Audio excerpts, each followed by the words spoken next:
The world's classic, Thomas Hardy, Jude the Obscure. Previously it was named as A Simpleton's Heart's Insurgent. Thomas Hardy essays the contemporary prudery of his times. In this book particularly, there are 6 sections. The first part is Mary Green, and in that you have a few chapters. Then the second part is at Christminster. The second part is 1 to 8 parts it has. Then part 3 is at Melchester. These are different places. Part 4 is at Shaston. So it has 6 chapters in there. And part 5 is at Aldbrickham and elsewhere. And then part 6 again is back to at Christminster. So what we find that each section is named after a setting in a particular place. I particularly found the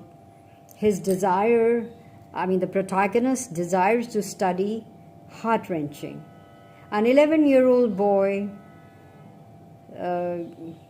sees off his teacher, gives him a tearful farewell, who's going for university education at Christminster, and that stayed in his head. The book was said to be a treatise on the marriage question as well as autobiographical. Christminster was pointed at as being Oxford. Well, he was stung into defiance, bewildered by the virulence and number of the attacks, and determined to escape the legend of himself. Once again, he seems to have been unaware of the vehemence of the bitter and aggressive sides of his nature.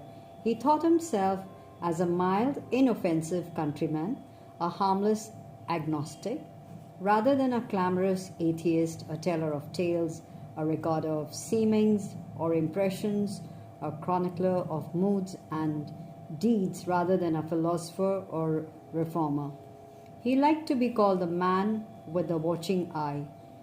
Humility made him say to a reporter that he was only a learner in the art of novel writing, and that as regards tests, it was too much to hope that he had been able to bring about any changes in the treatment or attitude to those intricate problems which hedge about the sexes. What is it which angered and disgusted the readers of Jude? So what was it?